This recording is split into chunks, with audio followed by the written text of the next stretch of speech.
trying to run a phone with 1% battery. 27 apps running at the same time. Every task, every notification, every reminder, draining it each time. And that is what you and I do every single day with our energy.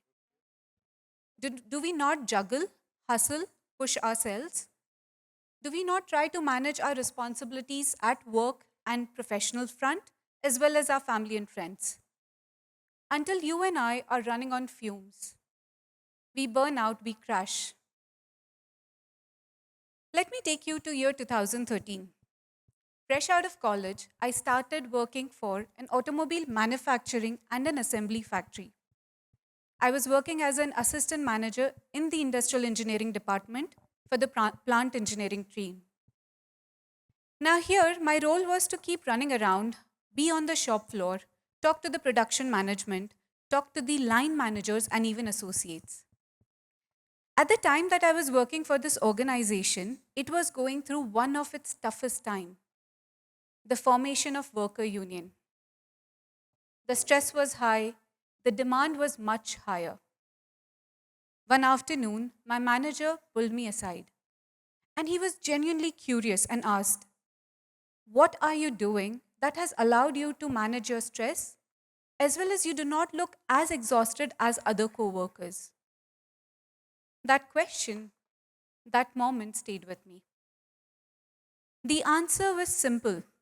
I wasn't running low on time or sleep. I was just running differently, high on energy. Now, in every workplace, you and I will come across two kinds of people: someone who is a high achiever but eventually crashes out, and the other who maintains their energy throughout and runs a longer race. Let's introduce you to two characters, Raju and Rancho. Raju is a high performer. He says yes to every task that comes his way. He will never deny any work thrown at him. His calendar looks like a Tetris game. He will work hard till a point he crashes. He is only surviving on caffeine. Rancho, on the other hand, is in the same environment, same chaos, same stress, same boss. However, he guards his energy as Raju would guard his inbox. Rancho knows when to pause, recover, and to restart. The difference between these two individuals is not the environment alone, it's the choice that they're making. They have a very different energy pattern. Now, what if I tell you burnout isn't just exhaustion that you can overcome through a weekend rest, or a 2 weeks vacation won't allow you to get over it? What if burnout is much deeper than that? What if it is something to do with depletion and misalignment in our energy? Nicholas Tesla said, if you want to find the secrets of the universe, think in terms of energy, frequency, and vibration. Now, what if we look at burnout not just as a physical term or medical condition, but as an energy phenomena? Our ancient texts describe an energy field or all around our physical body. They call it Pranmay Kosha. Science calls this energy field around the body bioplasmic body. You and I call it aura. The most common term that you and I use is, oh, we do not match, our vibes are different. So, this energy body is what we are going to study about. Master Chokoksui said, the energy body and the physical body are closely related. What affects one affects the other. When your energy field is misaligned, it is depleted. It leads to physical burnout. What affects the energy body affects the physical body. To understand it better, let us understand and discuss our physical body as a vehicle. A vehicle needs fuel to run. This fuel is consumed when the vehicle moves from point A to point B. but it is also lost because of idling, longer traffic stop signs, friction, potholes. Now, similarly, you and I have energy. This energy is not just wasted by our day to day activity. In fact, it is utilized, it recovers. However, if we are in a high stress environment, if we are constantly surrounded by conflict, urgency, deadlines, we are losing this fuel. So, we as humans, we need four kinds of fuel.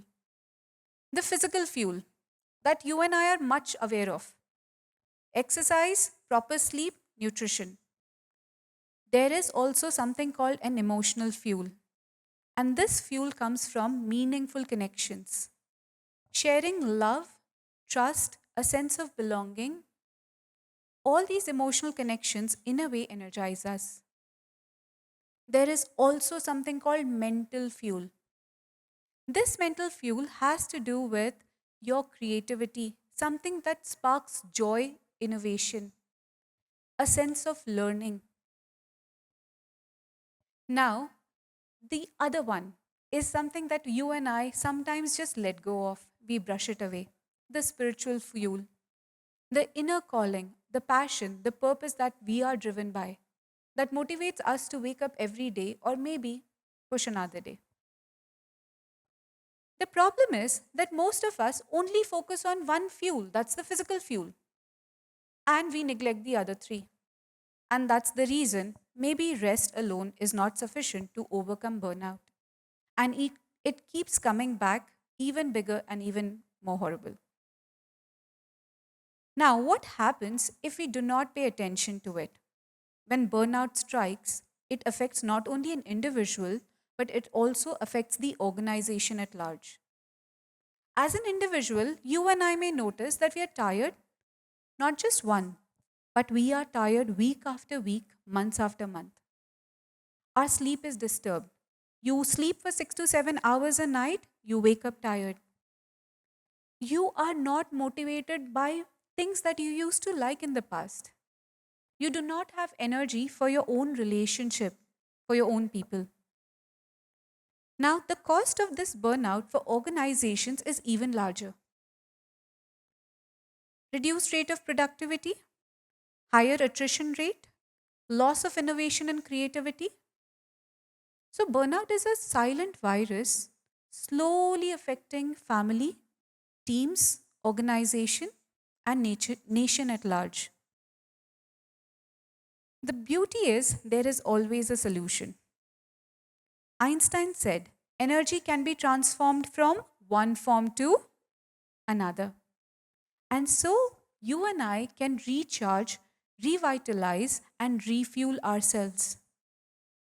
For the physical aspect, it is pretty simple. The framework that will help you overcome this is rest. So, rest is R stands for recharge, E for the emotional and energy exchange, the S is to shift the energy, and T to thrive. Recharge your body. Choose 30 minutes of conscious movement of your choice. Focus on quality sleep and nutrition catered to your personal need. Now, emotional exchange or energy exchange. Have we not come across people who energize us? A 5 minute or a 10-minute conversation with them leaves us excited, motivated, and inspired. These are called energizers. And how about certain connections who leave you depleted? You do not feel like continuing for the rest of the day. Your motivation is gone, your energy is gone. These connections are called drainers. If you want to recharge yourself emotionally, focus more on the energizers in your life and limit the drainers. It's not possible to always limit the drainers in the corporate world. You will have an interesting colleague or a coworker, maybe a boss. So, what do you do in that case? You focus on shifting the energy. There are beautiful techniques available all across to shift the energy. Educate yourself to breath work, breathing exercises. Practice mindfulness, practice meditation of your choice. And the last is to thrive. Energy flows where intention goes. Celebrate small wins. Share it with your friends and family. A research on the blue zones around the globe, where the lifespan is the longest, figured out that it is not just exercise and proper nutrition and nourishment that leads to longevity. It is actually a sense of community, a sense of belonging, a sense of shared joy. Build these communities at your workplace as well as beyond. Go back to these energizing communities. They will recharge you instantly. So, today, after learning all this, we are left with a choice. And we know choices are powerful. We can create a healthier, happier, a beautiful life for ourselves. Or we can choose to continue the way our life is right now. I recommend make a better choice. Choose to stay energized, choose to stay healthy and thrive. Thank you so much.